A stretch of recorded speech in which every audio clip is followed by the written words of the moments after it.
Grandmaster Aravindh Chithambaram's first win of the tournament in the sixth and penultimate round handed Grandmaster Arjun Erigaisi his first loss of the tournament. He goes for d4 against Arjun. Arjun adjusts the clock there, it's 90 minutes plus 30 seconds increment, and brings his knight out to f6, presses the clock, and writes down the move. Now what will Aravindh play? He played bishop g5 against Levon Aronian the Trompowsky. Will he repeat that again today? Yes, he does. He plays the same opening again, and it's not very common to see top players repeating their openings these days because their opponents, especially someone like Arjun, comes very well prepared. Arjun pushes his pawn to d5.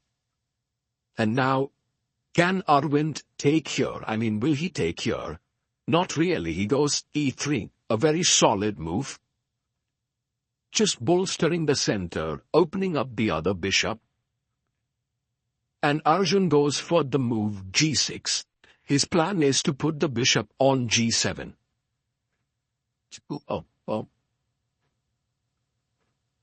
And now knight comes out to d2. It's all well-known opening theory. And Arjun puts his bishop on g7. So Aravindh now, maybe knight f3 is the most logical move. He brings his knight out. So this is a very common setup in the London, where you have this kind of triangular setup, but your bishop is on f4. In the Trompowsky, your bishop is on g5. Castles here by Arjun, and Aravindh puts his bishop on e2. You could also put your bishop on d3 here. That's also a playable way to go. But bishop e2. And now the pawn comes out to c5. So Arjun instantly hits the center.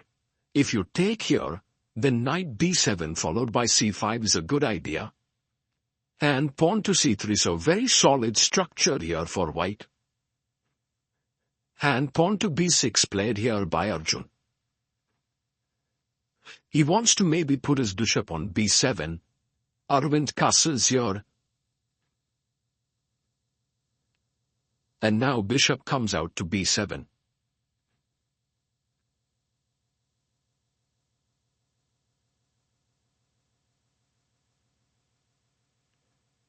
Aravindh pushes his pawn to b4. Now this is something that is still preparation, and black can go c4. This is played often. But he goes knight d7. And Aravindh now, still in his prep, takes the pawn on c5. It opens up the b file. And after b takes c5, plays his queen to b3, a very interesting moment in the game. So bishop c6 here is met with queen a3. This is normal. But Arjun goes queen c8. And this has put Aravindh in some deep thought, like what should he do, because he has some options now. He can put his queen on a3, he can go rook b1, he can go rook fb1, but he plays a4, and the interesting point is if you play bishop a6 to trade the bishops, he would put his bishop on b5. For now, Arjun pushes his pawn to h6 and questions the bishop on g5. What do you want to do? And Aravindh plays the intermezzo, not allowing Arjun to go away from the chair, playing rook ab1. If you take on g5, I'll take on b7. So that's the reason why Arjun now plays bishop to c6.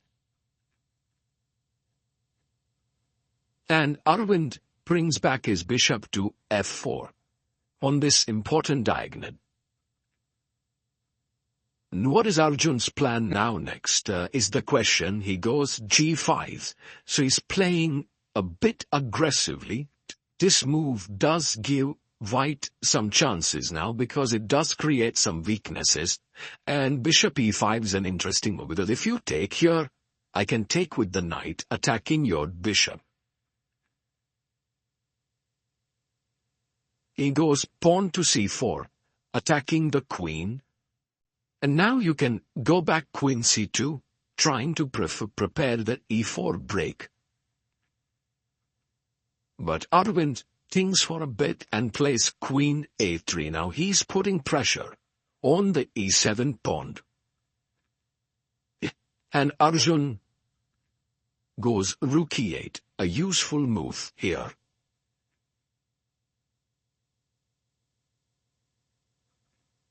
Let's see how the game continues. g4 should be on the cards pretty soon, so Aravindh plays h3.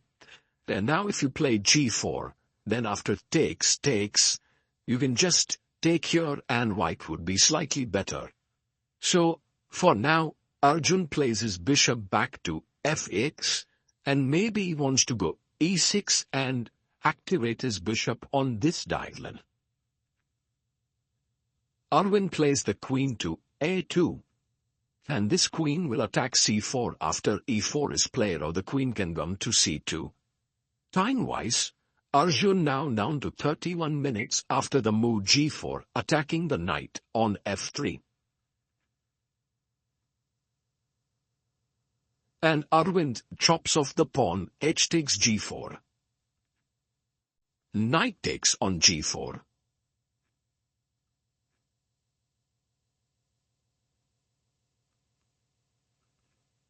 And the bishop is hanging, so he brings his bishop back to g3. It looks a little bit tense position here. Black king also looks a bit exposed. The bishop is coming to g7. And now let's see what Aravindh comes up with next. Rook fe1. I love this move. The idea is eventually to push forward with e4 in the position. So he's played rook fe1. And Arjun brings his knight to f8. He wants to go to g6. That is his idea. And he plays knight to h2. A very useful move. In fact, here, knight h4 was also possible to attack here. But knight h2 is useful, just trading it off. And with every trade, white's position keeps getting slightly better, because black does have overextended pawns, weaknesses in his camp. You can just feel like these squares are a bit weak.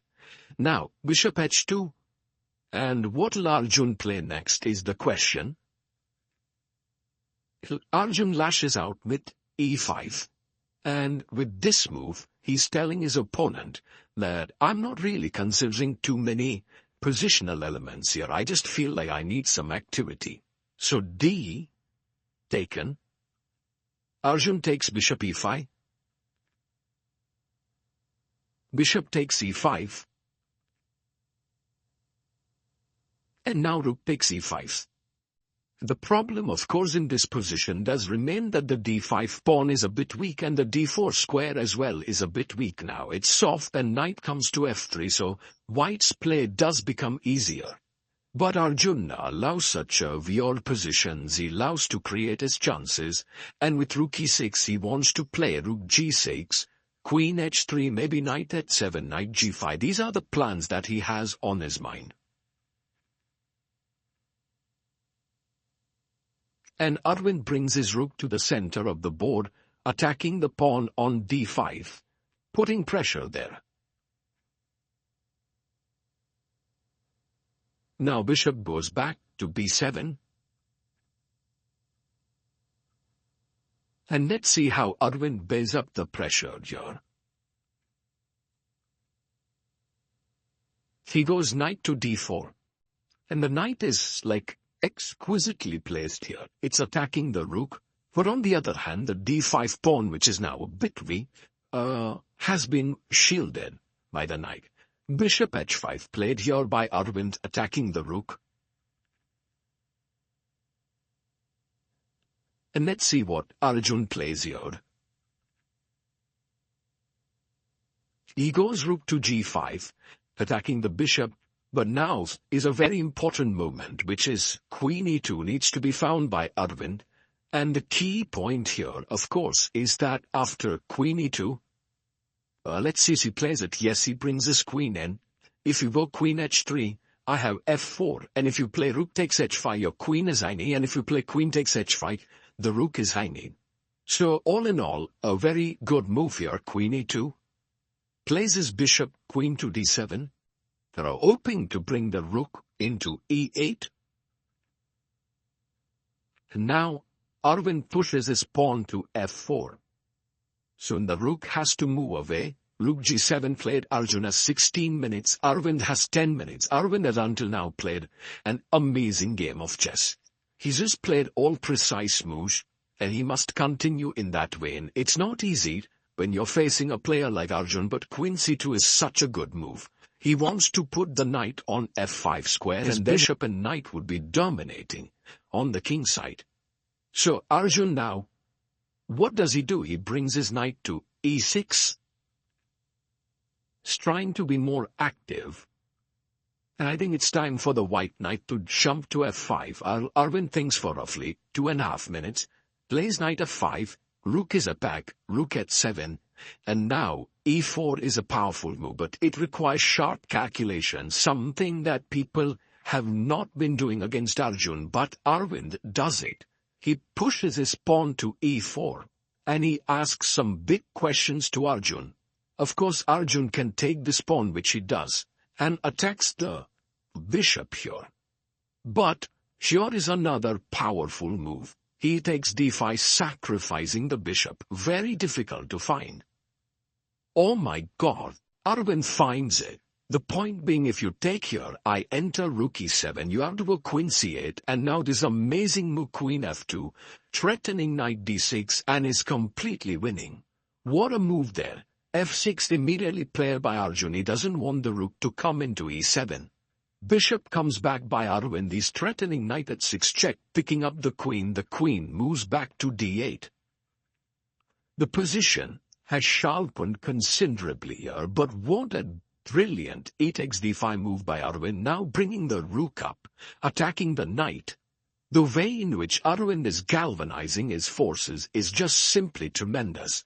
The knight sits on a great square on d3, attacking the rook here, and Aravindh places his rook on a very good square on f1.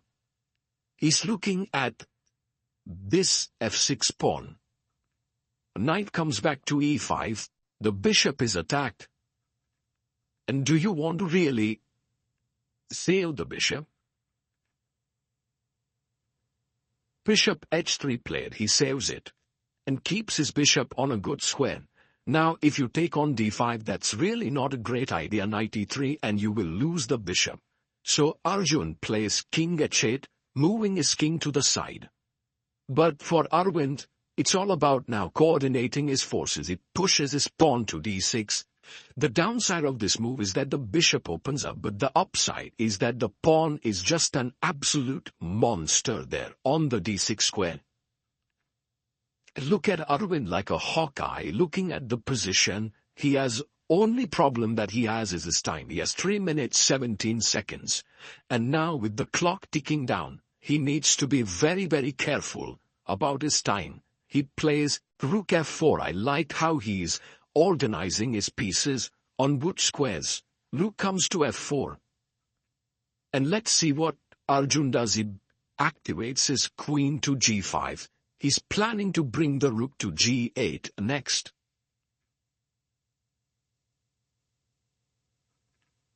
And now, Aravindh plays his knight to e7. He stopped the rook from coming to g8 and attacking the pawn on f6. That's his plan. Rook to g7 played. And now, rook takes f6. The pawn is hanging. But Aravindh has just 1 minute left. He takes the pawn.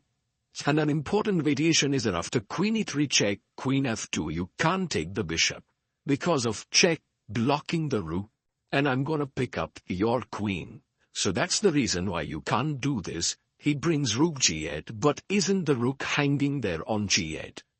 Well, Aravindh looks at the clock, looks at the board. He's like, I'm going to take this, but let me think through first. Is there any trap that Arjun has set here? Not really, let me pick up the rook. He takes on g8. And Arjun takes back. Well, there are no real threats left here, and the white is totally winning. Aravindh can be very clinical with rook f8 and he plays it. He's trading his one rook which was active, and now Arjun brings his knight to d3.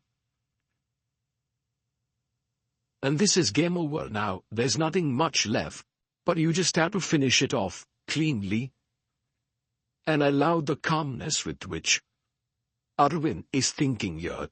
He's just going through all the options, takes first the rook on g8. King takes g8. And now you can simply play queen e2. It looks like a strong move here. But also, why not just push the pawn forward? It's a strong pawn, there are no threats. He goes d7, threatening later to queen. And now Arjun plays queen e3 check. The only thing that can be avoided is king h1 because of queen h3 check, and then you lose the d7 pawn. But of course Aravindh can play king h2, which is also completely winning. But there's also a very cute queen sacrifice, which is starting with queen f2. There's knight f2, you make a queen here, and you are completely winning, because you then will win a piece. So Aravindh thinks for a bit. He has 1 minute 47 seconds. He plays queen f2. If knight takes, I make a queen with a check. Next no take here. Arjun resigns, and Aravindh scores a huge upset in the tournament.